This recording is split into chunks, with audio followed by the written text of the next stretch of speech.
All eyes in Kenya are on the nation's Supreme Court there. That's where the March 4th election of Uhuru Kenyatta is being officially challenged. A civil society group charged Wednesday that Kenyatta's vote totals mysteriously increased between the time ballot numbers were announced at polling centers and when they finally reached the National Tallying Center.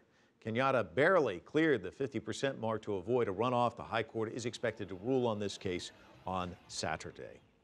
United Nations Secretary General Ban Ki-moon is calling for a force of 11,000 peacekeepers in Mali. He wants to do it by converting the current African troops there to UN peacekeepers. That African force is set to take over from France when it withdraws its 4,000 troops. That's set to happen next month. In a report to the UN Security Council, Ban says that in addition to the peacekeeping force, a separate force should be created to conduct major combat and counterterrorism operations. France joined Mali's government forces in January in military efforts to drive out Islamist fighters. U.S. President Barack Obama is preparing to meet with leaders of 4 African nations at the White House on Thursday. The heads of state are from Sierra Leone, Senegal, Malawi, and Cape Verde. Daniel Ryntjes takes a look at their agenda. America's first African-American president has already spent 4 years in the White House, and most agree that Africa was largely overlooked because his hands were tied by the financial crisis, domestic politics, Asia and the Middle East.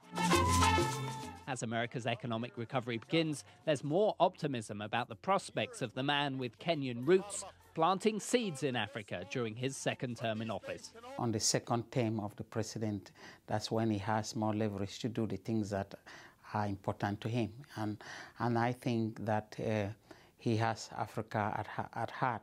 The White House says it's seeking to strengthen democratic institutions across sub-Saharan Africa to generate increased economic opportunities and expand trade and investment. So he would want to gather their support as leaders of their continents who have proven their worth, that they are reformers and they are on the good side of history, that they could become the spokespeople for the continent and they could play a more greater role.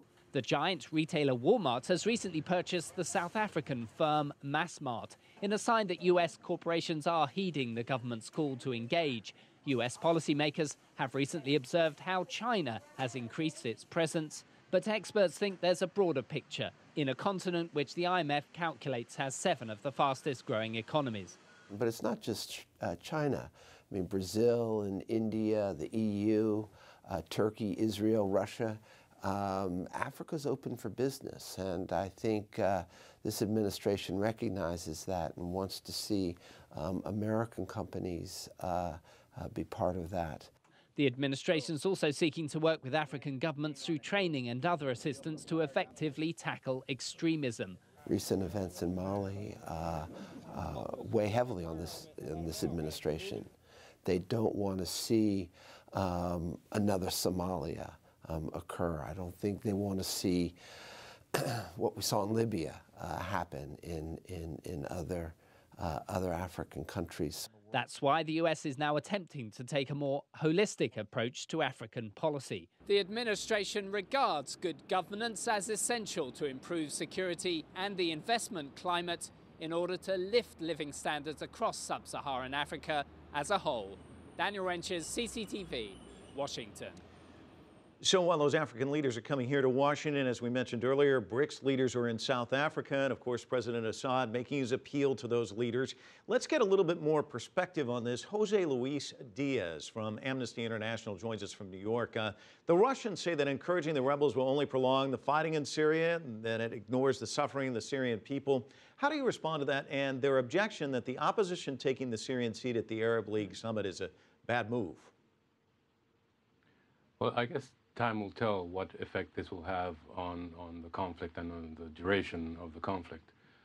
We as Amnesty International would like to believe that the fact that the Syrian National Coalition is taking this seat, that they will use this perch, this position of presumed influence, to impress upon their allies within Syria, those in the armed opposition, to stop committing abuses, many of which we've seen an increased incidence of recently, some armed opposition groups, not all of them allied with the Syrian National Coalition, have been responsible lately for some very serious violations of international humanitarian law, war crimes.